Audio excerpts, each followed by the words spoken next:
Ei, você que tá vendo esse corte, dá uma moral, se inscreve no canal, deixa o like e se inscreva também no canal principal. O link tá na descrição. É por lá que rolam as lives, segundas 19 e sextas 23. FBI Alvinegro, FBI Alvinegro mandou farofa. Os caras me chamam de cada nome aqui, tá? Mas eu vou te falar um negócio. Qual a sua opinião sobre o uso de drones para gravar treinamentos de forma clandestina? Aí, ó. Os caras acham que você sobe drone mesmo, Tanaka. Não, ô velho, teve site, mano. Teve site, assim, né? Enfim, fala, não, você lê o site, Não tem um pode nem parágrafo brincar, né? A galera não entende ironia, brincadeira, nada. falando, o primeiro colocou o jornalista Lucas Tanaka, com um drone conseguiu sobrevoar. Foi Palmeiras. Foi Os caras. Palmeiras. Sobrevoar o treino do Palmeiras que pegou a seguinte escalação. Falei, pô, não é possível. Não é É possível. brincadeira. Até parece que eu vou ter drone pra fazer isso aí, né, galera? Você louco de glacial pilotando o drone lá, o drone ia Agora, cair antes de chegar aí. tem um clube, eu não vou falar qual também, para enfim, fica tudo no off, mas tem um clube que eu tinha, passava, foi em 2023, eu estava passando informação de escalação desse clube, a Sua fonte... fã mandou Peraí, 5 rapidão. reais. Tanaka, você está solteiro? Uma sua fã mandou, Tanaka, você está solteiro? Então conclua a história e responda a pergunta da sua fã, por gentileza. Vamos falar sobre futebol aqui, galera. Não vou falar sobre essa vida pessoal, não. Vou falar só sobre futebol aqui. Mas aqui, deixa eu falar aqui. O cara, Prossa, ele tinha a minha fonte, ele não era do clube, só que ele morava num apartamento que Quem dava de mandou frente pro R$ 2? CT do clube. Boa Ele noite, era lá em senhores. cima, nos últimos andares, na qual pegava o treinamento lá embaixo. Então, de acordo que ele via o treinamento, ele passava para mim. E eu só tinha informação quando esse time, geralmente, não era sempre, às vezes batia também, mas era batata. Quando o time jogava em casa, chegava direitinho. Quando o time jogava fora, às vezes não tinha, porque o time fazia treinamento Treino já fora. onde ele estava, Uhum. entendeu? Uhum. Então, assim, pode dizer que é um drone, né? Não deixa de ser um Não drone. deixa de ser. Lá de cima, lá vendo, Loucura. não, vai ser isso, isso, isso. É isso aí, é uma história madeira, cara. Mas eu não vou falar muito mais sobre isso, não, Não, porque boa história e tem alguns clubes no Brasil que o CT é do lado de uma área residencial que, dependendo da janela, o cara vê o que tá acontecendo no treino mesmo, cara. A cidade do Galo, os campos lá de cima, o 5, o 6, o 7, estão do lado de uma área, eu até acho, ou assim, não tenho certeza, mas tinha um planejamento disso, de eles colocarem um banner grandão, um outdoor, para tampar uma. Eu vou dar play no Live Pix, viu? Só interrompi para deixar o Tanaka completar a fala. Mas eu tô ligado que perto lá dos campos 5, 6, 7, na época que eu era setorista, de ir ao CT, né, quando os treinos eram abertos, tinha umas casinhas do lado ali, cara, que da janela dava pra ver claramente o campo ali. Então, quando o Atlético treina lá naqueles campos, que é o campo um que é o principal, é lá embaixo, e aí não tem nada perto, assim, não tem como você ver nada.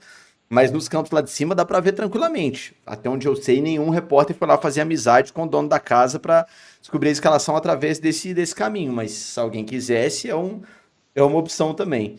E o Galo 360 mandou uma mensagem perguntando, falando pro Tanaka revelar qual que é a fonte dele, só aqui, baixinho, porque não tem não tem ninguém vendo, tem só 500 pessoas na live quase, mas ele falou que o que é dito aqui fica aqui, viu, Tanaka? Então não tem risco.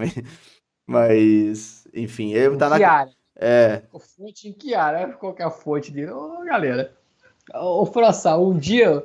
Isso aí tem que ser uma resenha mais off, né, cara? Mas assim, o mais legal é quando a gente consegue umas fontes assim que você, cara, não é possível que eu tô conversando com a pessoa que. Tá ligado? Tipo, não consigo nem externar aqui, mas é fonte que não tem nada a ver com gente que trabalha no clube, às vezes. Eu tô falando num contexto. Não tô querendo dizer que a minha fonte é fulano, até porque a gente tem fonte do clube, fora do clube, claro. ligado ao jogador.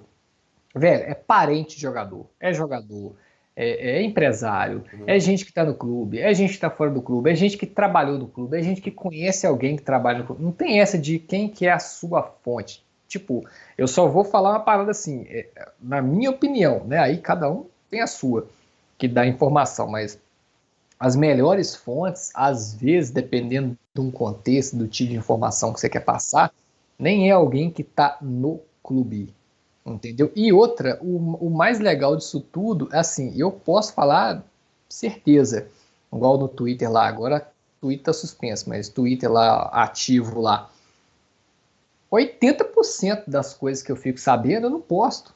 O que eu posto é O 20%. picolé derrete no bolso, né, querido? Nossa, toda hora, cara. Aqui, não tem lógica. No começo eu ficava puto, cara. Tipo, o cara vira pra você e fala assim: ó, vou te falar uma parada aqui, mas você não fala, não. Não Filho fala, da não. puta. Por que você Não tá falando fala, comigo, então. pô? Por que você tá falando essa porra? Não, mas eu tô te falando pra você ficar sabendo mais ou menos se acontecer, se vai ter um contexto ali pra explicar. Pô, não me fala isso, você me deixa louco e tal. Aí passa um dia, 2 dias, pum, a informação que o cara te passou, vai lá e creu. Aí você manda pro cara, fala aí, ó, tá vendo aí? Você falou que não podia passar, mas olha lá, ó. Soltou a notícia aí, ó. Respondendo uma mensagem ali de cima, o Gustavo Fontes falou: jornalista compartilha fonte entre si ou segredo total? Olha, na minha experiência, cada jornalista tem a sua fonte, não existe essa de sair passando pro amiguinho, não. Ah, assim, claro, existem relações e relações. Eu tenho grandes amigos no jornalismo e já aconteceu de eu falar com um amigo meu que é repórter, tipo, ó, empresário de tal jogador, cara é bom, costuma falar, vai nele, tá um cara confiável. Esse tipo de papo existe, mas não existe isso de compartilhar fonte, assim. As fontes que eu tenho, eu preservo e guardo pra mim, né? Não existe muito isso de compartilhamento de fonte, não. Mas a história que eu ia contar, eu lembrei dessa história porque o Tanaka falou dessa parada de muitas fontes, as melhores, às vezes são as mais inusitadas, né?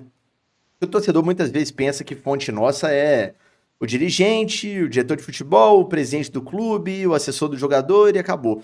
Cara, tem umas fontes muito aleatórias. Eu contei esse caso no podcast lá do Rafa Lincoln essa semana, eu vou contar aqui também. Teve uma vez que eu fui fazer um plantão num hotel na região centro-sul de BH, não vou falar exatamente qual hotel, até para proteger as pessoas envolvidas, para acompanhar a chegada de um reforço do Atlético. Então, assim, eu passei o dia inteiro lá, porque o cara ia chegar de viagem e ia para esse hotel. Era um hotel que o Atlético usava, não usa mais, para os reforços ficarem até encontrarem a sua casa, enfim. E aí, cara, eu tava lá o dia inteiro na expectativa de falar com esse cara, falar com esse reforço, especificamente. Só que eu não sabia a hora que ele ia chegar, a gente não tinha informação da hora do voo. Então foi literalmente, eu fui pra lá de manhã, 10h30, 11 da manhã, e fiquei lá até a noite, na porta do hotel. Eu comecei a ver uma movimentação de funcionários do hotel, e eu pensei assim, peraí, se o Atlético usa esse hotel com alguma frequência, essa galera aqui é relevante, cara. Essa galera aqui vê coisas que podem ser informações úteis pra mim. Eu comecei a fazer amizades. Então fui lá, entrosei com a recepcionista do hotel, ela não deu muita moral, eu deixei pra lá. Fui lá entrosar com o garçom do restaurante, também não deu muita moral. Comecei a trocar ideia com um manobrista, cara, do hotel.